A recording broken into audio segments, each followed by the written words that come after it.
Porto presents a compelling illusion. The riverfront Ribeira district, with its tumbling pastel-colored facades and the imposing Dom Luís I Bridge, is undeniably beautiful. It is also, for all intents and purposes, a stage, a carefully curated performance of European charm for the tourist economy. My initial impression was of a city that had traded its grit for good reviews. I was wrong, but you have to know precisely where to look. Of course you will and should see the core.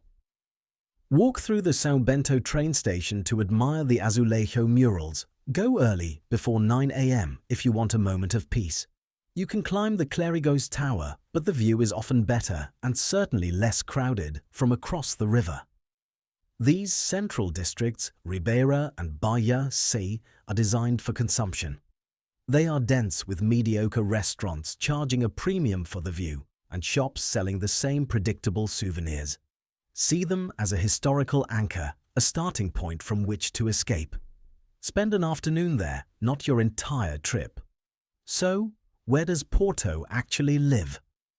The city's real cadence is found a short walk from the center.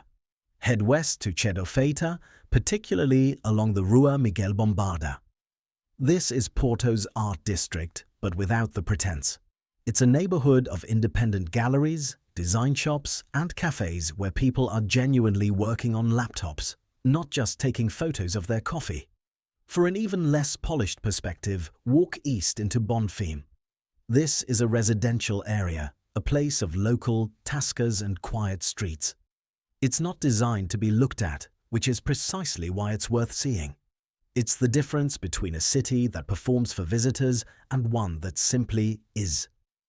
A city's true character isn't found in its monuments, but in the residential streets where laundry hangs and conversations spill from open doorways.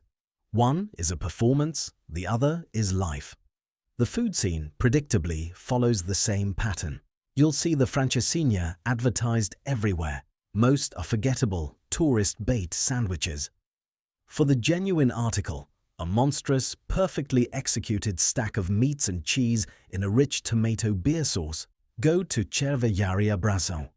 It's an investment, calorically and financially, but it's the correct one. For something simpler and, to my mind, superior, the legendary roast pork shank sandwich at Casa Guedes is essential. Get it with the sheep's cheese. It's a masterclass in simplicity. If you want to understand the inputs, visit the renovated Mercado do Bolhão. Don't just graze, watch the local shop, observe the quality of the produce and fish, and find a vendor selling queijo da serra.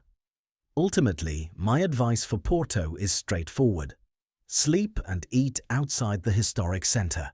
Use the excellent and cheap metro system. An Andante card is easy to top up. Your best photograph of Porto won't be from the middle of the Ribeira crowd, but from the quiet lookout at Miradouro da Serra do Pilar at sunset. Watching the light fade over the city you've actually taken the time to understand.